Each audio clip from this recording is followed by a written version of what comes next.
Hello friends, welcome to our channel Rama @study. Friends, आज के इस वीडियो में हम डेली करंट अफेयर्स के कुछ सिलेक्टेड क्वेश्चंस को डिस्कस करने वाले हैं और साथ ही साथ टॉप 10 स्टैटिक जीके के क्वेश्चंस को भी डिस्कस करेंगे। अगर आप किसी भी एग्ज़ाम की तैयारी कर रहे हैं तो आज का ये वीडियो आपके लिए बहुत ही ज़्यादा यूजफुल होने वाला है, क्योंकि हमने इस वीडियो में सिर्फ सेलेक्टेड क्वेश्चंस को लिए हैं और एग्ज़ाम के पर्पज़ से ही लिए हैं। तो चलिए शुरू करते हैं अपने पहले क्वेश्चंस के साथ।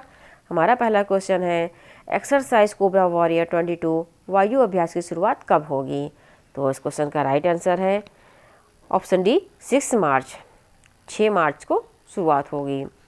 भारतीय वायुसेना 6 से 22 मार्च 2022 तक यूनाइटेड किंगडम के वाशिंगटन में एक्सरसाइज कोबरा वॉरियर नामक एक बहुराष्ट्रीय अभ्यास में भाग लेगी।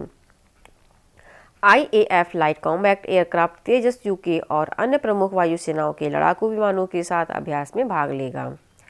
5 तेजस विमान यूनाइटेड के लिए उड़ान भरेंगे। IAF C-17 विमान इंडक्शन और डी इंडक्शन के लिए आवश्यक परिवहन सहायता प्रदान करेगा। अभ्यास कोबरा योद्धा रॉयल एयरफोर्स द्वारा सबसे बड़े वार्षिक अभ्यास में से एक है। भारत पहली बार अभ्यास में भाग लेगा। भाग लेने वाले अन्य देश हैं यूनाइटेड किंगडम, स्वीडन, सऊदी अरब और बुल्गारिया। यह अभ्यास भाग लेने वाली हवाई सेना के बीच एक परिचालन क्षमता प्रदान करेगा और सर्वोत्तम प्रथाओं को साझा करेगा ताकि उनकी युद्ध क्षमता को और बढ़ाया जा सके और दोस्ती के बंधन को भी मजबूत किया जा सके। नेक्स्ट है, इंडिया रेटिंग्स ने वित्त वर्ष 2022 के लिए GDP की वृद्धि दर कितने प्रतिशत घटाई है? तो इसका राइट आंसर है ऑप्शन सी 8.6%। आइए समझते हैं इसको। इंडिया रेटिंग्स 2021-22 के लिए अपने सकल घरेलू उत्पाद में किए गए विकास के अनुमान को संशोधित कर 8.6% कर दिया है, जो पहले अनुमानित 9.2% था। भारत की रेटिंग विश्लेषण के अनुसार राष्ट्रीय सांख्यिकी संगठन के वित्त वर्ष 2022 के वास्तविक सकल घरेलू उत्पाद की वृद्धि 147.2 लाख करोड़ रुपए होने की संभावना है। 7 जनवरी 2022 को जारी पहले अग्रिम अनुमान में 9.2% के पूर्वानुमान से नीचे 8.6% की सकल घरेलू उत्पाद की वृद्धि दर में तब्दील हो गया है।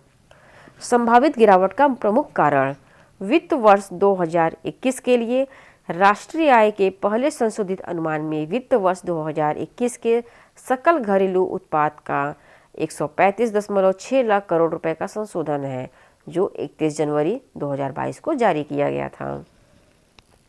नेक्स्ट है, भारतीय केंद्रीय उत्पाद शुल्क दिवस प्रतिवर्ष कब मनाया जाता है? तो इसका राइट आंसर है ऑप्शन डी 24 फरवरी, 24 फरवरी को। आइए समझते हैं इसको।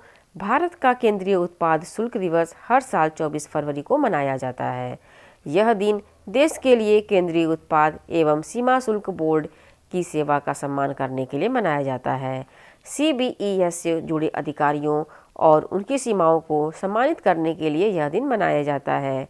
24 फरवरी 1944 को केंद्रीय उत्पाद शुल्क और नमक अधिनियम के कानून को मनाने के लिए यह दिन मनाया जाता है। आइए जानते हैं केंद्रीय उत्पाद शुल्क दिवस 2022 का महत्व। केंद्रीय उत्पाद शुल्क दिवस देश की आम जनता के बीच केंद्रीय उत्पाद शुल्क अधिकारियों की योगदान के बारे में जागरूकता बढ़ाने के लिए मनाया जाता है। विनिर्माण उद्योग में भ्रष्टाचार को रोकने के लिए केंद्रीय अप्रत्यक्ष कर और सीमा शुल्क बोर्ड के सदस्यों की नौकरियां प्रशंसा के प्रशासन के लायक है। आइए शॉर्ट में जानते हैं केंद्रीय उत्पाद शुल्क बोर्ड के बारे में। केंद्रीय उत्पाद और सीमा शुल्क बोर्ड के अध्यक्ष विवेक जौहरी हैं। केंद्रीय उत्पाद और सीमा शुल्क बोर्ड का मुख्यालय नई दिल्ली में है। केंद्रीय उत्पाद और सीमा शुल्क बोर्ड की स्थापना 1 जनवरी 1964 को हुई थी। 1 जनवरी 1964 में हुई थी। नेक्स्ट है, सार्वजनिक डोमेन में ग्रामीण कनेक्टिविटी GIS डेटा किसने जारी किया है? तो इसका राइट आंसर है ऑप्शन ए गिरिराज सिंह। आइए समझते हैं इसको।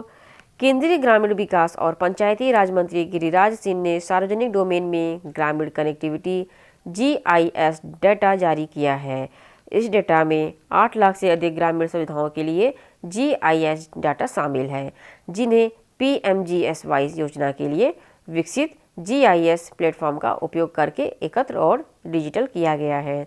आइए जानते हैं PMGSY योजना। प्रधानमंत्री ग्राम सड़क योजना एक ऐसी योजना है जिसे 2000 में शुरू किया गया था, जिसका उद्देश्य पूरे देश में सभी और संबंध बसावट को सभी मौसम में सड़क संपर्क प्रदान करना है जो पात्रता मानदंड के अंतर्गत आते हैं। बाद में इस योजना को अपग्रेड किया गया। तब से अब तक लगभग 2.69 करोड़ रुपए की लागत से 7.43 लाख किलोमीटर सड़क की स्वीकृति की जा चुकी है और 6.90 लाख किलोमीटर का निर्माण भी किया जा चुका है।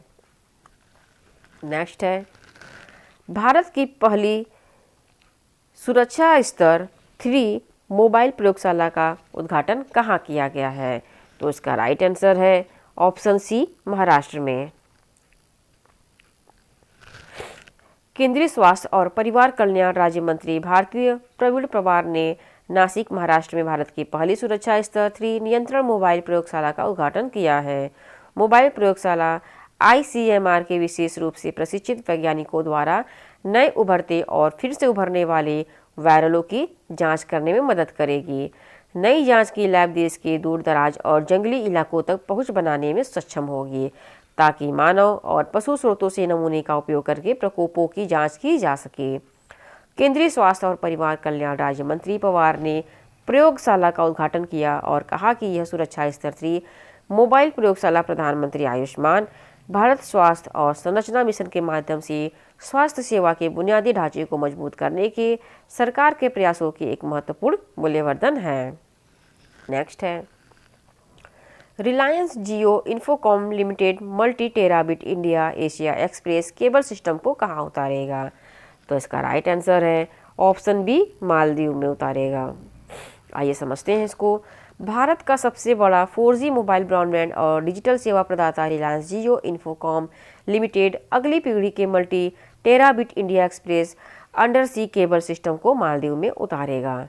उच्च क्षमता और उच्च गति वाला IAS सिस्टम हुल-हुमले को सीधे भारत और सिंगापुर में दुनिया के प्रमुख इंटरनेट केंद्रों से जोड़ा जाएगा। आइए जानते हैं अंडर सी केबल सिस्टम के मुख्य बिंदुओं को।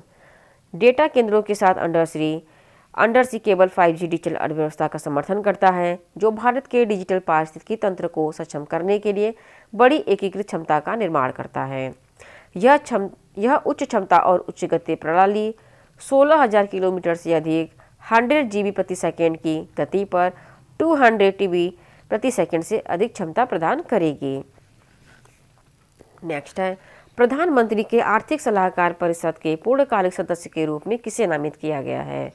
तो इसका राइट आंसर है ऑप्शन बी, संजीव सान्याल। वित्त मंत्री के प्रधान आर्थिक सलाहकार संजीव सान्याल को प्रधानमंत्री के आर्थिक सलाहकार परिषद के पूर्णकालिक सदस्य के रूप में शामिल किया गया है। ये घोषणा पैनल के अध्यक्ष विवेक देवराय ने की है। यह नियुक्ति 2 साल के लिए है। इन्होंने वित्त मंत्रालय को महामारी के दौरान आर्थिक नीतियां तैयार करने की सलाह दी थी।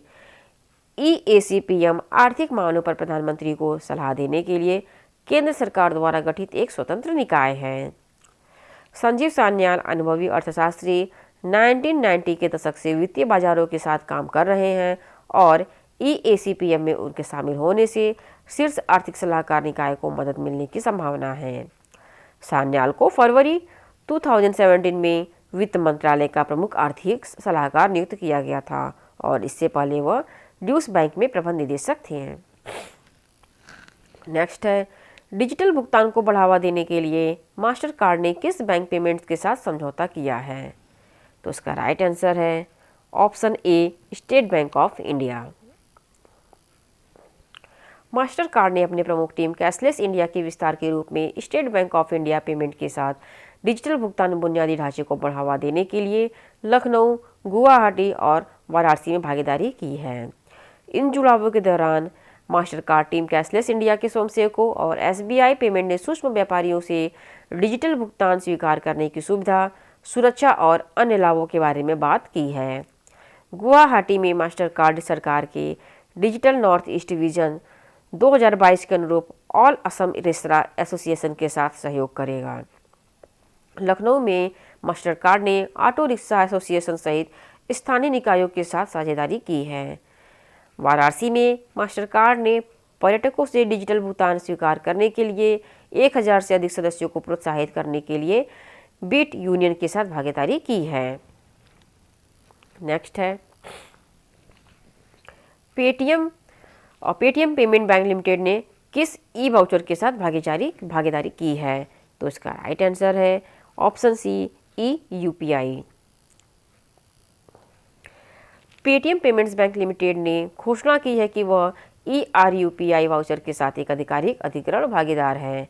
ईयूपीआई जो एक सरकारी पहल है, एक कैशलेस प्रीपेड वाउचर है जिसे लाभार्थी एसएमएस या क्यूआर कोड के माध्यम से प्रस्तुत कर सकते हैं। फिर पेटीएम के मर्चेंट पार्टनर स्कैन कर सकते हैं, भुगतान की जाने वाली राशि दर्ज कर सकते हैं और अपने बैंक खाते में भुगतान प्राप्त कर सकते हैं। जिनके पास डिजिटल भुगतान की सुविधा का लाभ उठाने के लिए औपचारिक बैंकिंग सेवाओं या स्मार्टफोन तक पहुंच नहीं है। इसके साथ व्यापारियों को एक और डिजिटल भुगतान संग्रह विधि के साथ सशक्त बनाया जाएगा जो उन्हें अपने डिजिटल पद चिन्ह को और बढ़ाने और अधिक ग्राहकों को जोड़ने में मदद करेंगे। पेटीएम पेमेंट्स बैंक की स्थापना 2015 में हुई थी। पेटीएम पेमेंट्स बैंक का मुख्यालय नोएडा, यूपी में है। पेटीएम पेमेंट्स बैंक के संस्थापक और सीईओ विजय शेखर शर्मा हैं। नेक्स्ट है और आज के करंट अफेयर का लास्ट क्वेश्चन, भारत सरकार किस राज्य में जनभागीदारिता अधिकारिता पोर्टल लॉन्च किया है? तो इसका राइट आंसर है ऑप्शन सी, जम्मू कश्मीर। आइए समझते हैं इसको इम्पोर्टेंट पॉइंट से।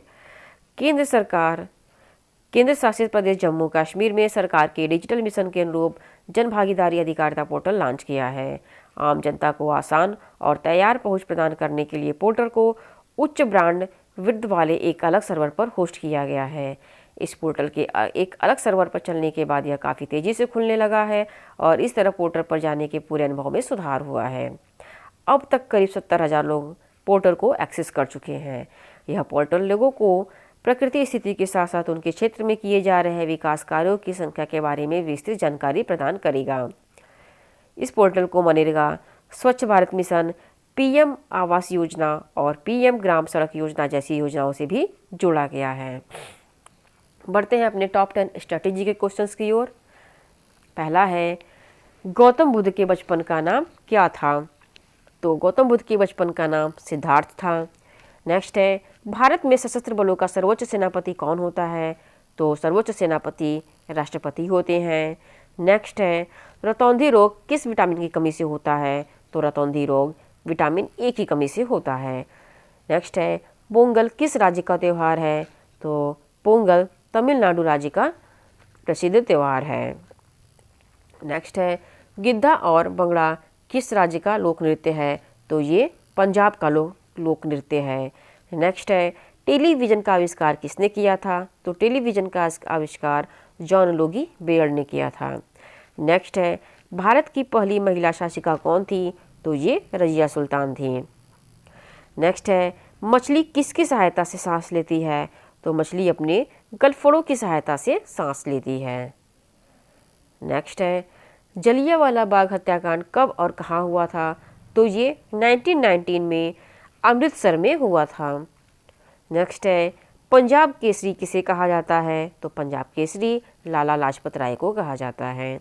आज के लिए बस इतना ही। अगर आपको हमारा वीडियो पसंद आए तो please like, share and subscribe करना ना भूलें। Thank you.